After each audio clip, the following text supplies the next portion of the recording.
Hi everyone, welcome to our live stream. I'm Laura Webster, I'm the editor of The National, and I'm joined by Xander Richards, who is one of our political reporters. So today is the third anniversary of Brexit. I'm sure national readers don't need me to remind them that Scotland voted by 62% to remain in the European Union, but we did not remain in the European Union. So today we put out a special edition of the newspaper in print and online, which was absolutely jam-packed full of data-led information about Brexit's impact on Scotland and the UK across a variety of sectors. We heard from MEPs about what they see as Scotland's place in the EU in the future. We spoke to the SNP's EU accession, never say that correctly, spokesperson, Alan Smith, who his new job in the party is focused on Scotland joining the EU as an independent country. We spoke to people who had studied at political institutes in the EU and what their take was on how people were reacting to Scotland's position in the Union, given what's going on with Brexit. So it's just absolutely jam-packed. I can't list off all of these things, but I really think you would enjoy having a look through these articles on the website. So at the moment, we've got a special link at the bottom of the screen, which tells you how you can subscribe and make sure you get access to all of that great content. And if you aren't already subscribed, then just now we're going to give you a little bit of a sneak peek into what's in that special edition. So Xander, who's here with me just now, he is going to talk us through a really fantastic series of graphs that he put together, which show the impact that Brexit has had on Scotland. So I think, how many graphs have you got? 9 or 10 or something? Well, yeah, there were nine in the article, but I can't say that I made all of them. I have used some graphs from other areas, which is great. There's a lot of work that's gone into the impacts of Brexit on the UK from loads of different places. So it's good to have a depth of resource to, as you say, it's data led, like the stories that we've been looking at. So yeah, it's really, really interesting. Fantastic. Well, I'm hoping you can show us some of these graphs. And I think some of the figures that I had looked at on it this morning were quite startling. I mean, yesterday you showed me the one with the nurses. The number of nurses had dropped who had registered in the UK after Brexit. Yeah, that was shocking. Yeah, that was quite a significant one. We gone off the top of my head. I'm gonna bring these onto the screen, but off the top of my head, the nurses one had gone down from near enough 10,000 a couple of years before Brexit to 800 after Brexit, and it's never really gone back. But yeah, as I said, let's try and get some of this stuff on the screen. So this is a sneak peek of, as Laura said, one of the articles that's making up our Brexit edition today. So we've got loads and loads and loads and loads, to be honest. The one that really caught my eye was the French MEP talking about how he'll be an ally for Scotland in the EU. So yeah, as Laura said, there's loads and loads of content on the website, but I'm going to take you through this one that I specifically worked on. So I was trying to draw up some graphs basically to look at the impact of Brexit on Scotland. And the first one in the article is this one: value of UK food and drink exports to EU and non-EU nations before and after Brexit took effect. So if we look at this blue line, that's the UK exports to the EU, and we can see it's a pretty consistent upwards trend from 2016 through to 2019, which is obviously a good thing. We want to be exporting more. We want to be bringing more and more money into the country. And then here at the end of 2019, well, more or less January 2020, so 3 years ago today, as we've mentioned, the drop-off is absolutely massive.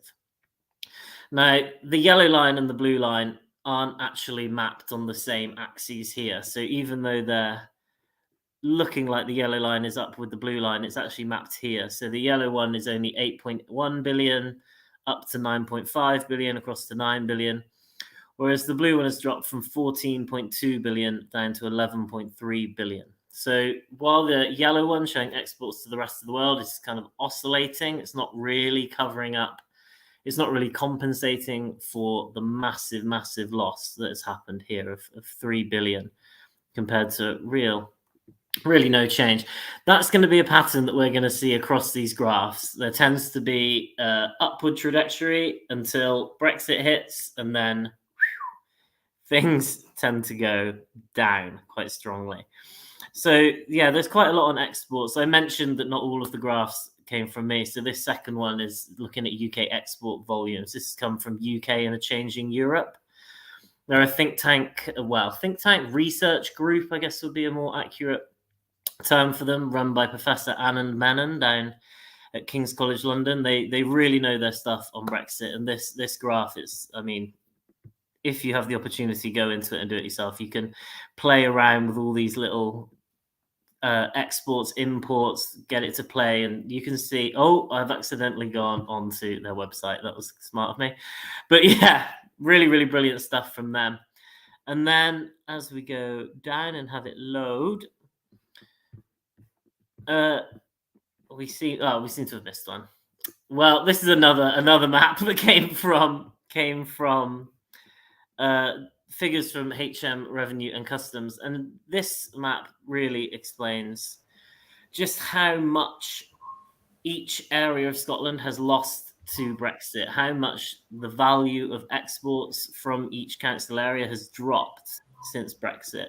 So I can't remember off the top of my head. I think they're comparing figures from 2016 to 2022, something like that.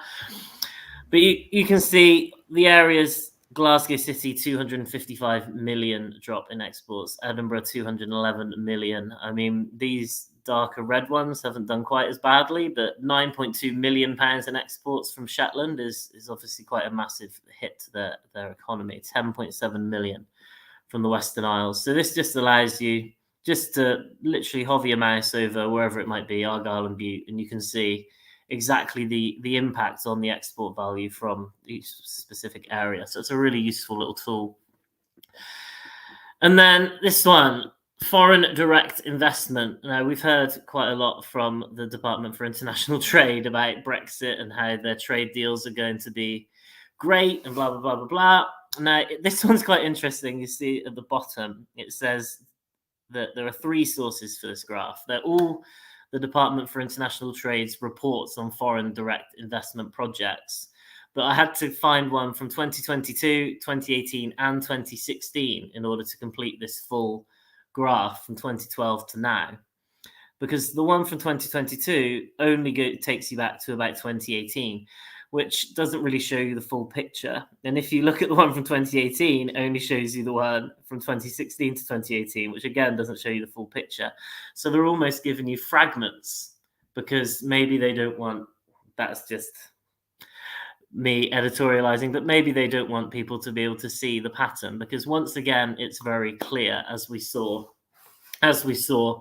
from food and drink exports, the number of FDI, foreign direct investment projects in the UK, was on a pretty steady upward trend from 2012 until 2016. More or less 200, 150 more each year than the year before. Then the Brexit vote happens, and we don't even need new regulations to come in. As we'll see lower down with the nurses, it's just the sheer impact of the Brexit vote itself, the message that it sent to Europe and our international partners, caused the number of foreign direct investment projects to stall. They went up by 50. That's very much a stall compared to the previous years. And then it started to go down again. Brexit has reversed the upward trends that we were seeing there and all over. So next one down, we're looking at number of EU students enrolling at universities in Scotland and across the UK. This is from HESA data, the Higher Education Statistics Agency. This only came out last week, and it's their first set of data since Brexit has really taken hold. A lot of rule changes. This means that EU students that aren't fully resident in the UK can't get student finance, can't get any help with home fees any longer. Now, these lines, you can see from the UK-wide ones how stark the drop is. But with this graph, what we can do is we can ask it just to show us one at a time. So if we go specifically to Scotland here, the number of EU students who enroll for the first year of an undergraduate or postgraduate course in Scotland, we can see a pretty steep decline. Now, it is relatively stable, and then it drops, and then Brexit hits, and it halves. We're talking from 9,000 in 2018 down to 4,500 in 2021. So that is repeated across the whole of the UK. If we look at this line, it's exactly the same pattern, or maybe a slight uptick there, but it is really halved. We go from 66,000 down to 31,000. It's the impact is it can't be overstated, really. It's seriously dramatic. And if we go down slightly further, because often we're hearing the UK government's statement in response to these HESA graphics was that it was a deliberate feature of Brexit to drive down the number of EU students in universities in the UK, which is an interesting deliberate feature. But they say that the goal is to have more students coming from out with the EU instead. So I put together this graph, and really this is just to show that even though there has been a rise in the number of non-EU students, this is just for Scotland, this graph. So we have 5,600 in 2020, we have 5,100 in 2019, and that's gone up to 6,100. But really, 500 a year is about the rate of increase that we've been getting anyway. It's not like Brexit has attracted more people from out with the EU. And the rise has not compensated for the steep fall that we've seen in EU students. So, yeah, you can see Brexit again. That'll be, as I said, a really consistent theme, and perhaps is it nowhere more obvious than here in the nursing one. So these three lines show the green is the number of nurses and midwives on the UK's permanent register. The blue is the number of nurses and midwives that have been joining the permanent register from the EU, and the yellow is the number of EU or EEA registered nurses and midwives that have been leaving the UK's permanent register. Now, you can see that after the Brexit vote in 2016, things start to drop. The number of nurses and midwives on the UK register drop. But things get really, really stark when you have a look at the number of EU and EEA nurses joining the UK's permanent register. I mean, so this is the year ending March 2016. We then have the Brexit vote just a couple of months after that. And already by the year ending March 2017, we're seeing this drop off. The first full year after the Brexit vote, we see the descent from a peak of 9,000 to just 805. So that's, God, I think it's a drop of over 90%. But I remember speaking to various people in recent weeks, and they've given various different figures, but it's a serious drop, to say the least. 9,400 down to 805. And as you can see, that number is not recovering. In fact, it's dipping a bit, just 663 last year. So, Xander, I think that's the most shocking graph that you have as part of this project, because you look at the situation in the NHS and you look at the UK government saying this is all because of the pandemic, and you look at those figures that you've just shown.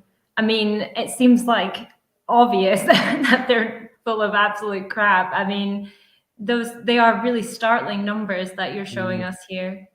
Yeah, the nurses one, it was, I mean, when you go and you look at data and you expect maybe some kind of impact from Brexit, but an impact like this, a drop off like this, a drop off like the very, very first one we saw with where's it gone?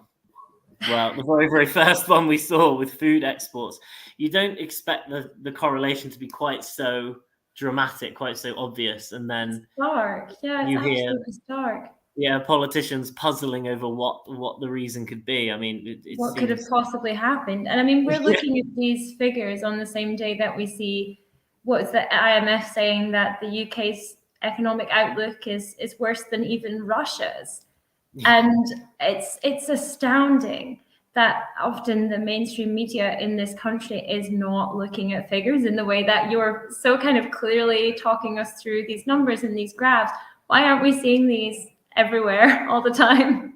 Well, I was speaking to Professor, God, I want to call him Stephen. I was going to call him Stuart then. Professor Stephen Cushion down at the University of Cardiff. He's an expert in like media and journalism, and he was suggesting that the broadcasters, the BBC, ITV, they have to deal in this binary: what Labour are saying, what the Tories are saying, and if they try and present expert voices, then maybe the complaints will come in. Like, why are the BBC taking the lead on this? Why are they trying to dictate the agenda? Why not let the politicians do it?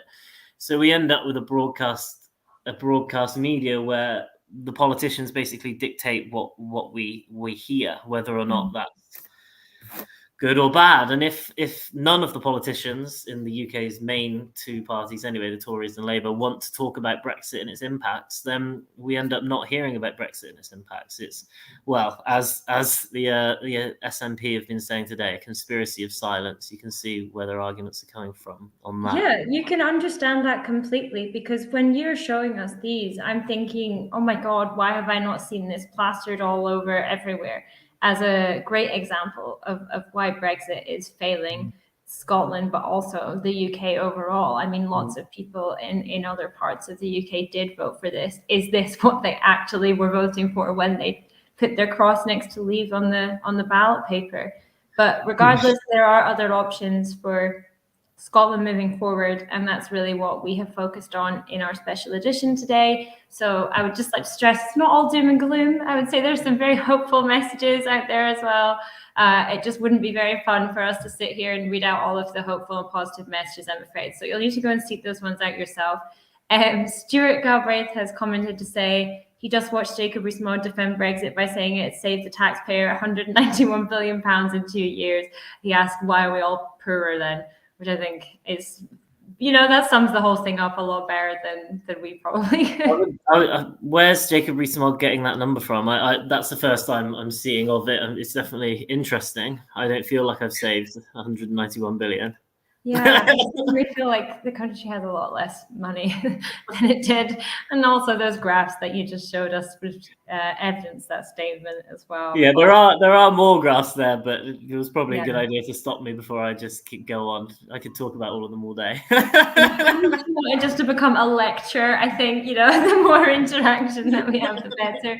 But thank you so much. We're really grateful for you putting those together. As I say, it should have been put together years ago, really, and it shouldn't have been left as Scotland's only pro-independence newspaper to find these figures that affect the whole of the UK. But there you go. That's what The National does every day, is tell you the truth about what's going on in Scotland and what's going on in the rest of the UK, and tell you the truth about damaging Conservative policy, because you're not getting it from anywhere else, unfortunately, as sad as that situation is. But at the moment, we're offering free subscription. Today is the very last day, so it's 2-month free trial.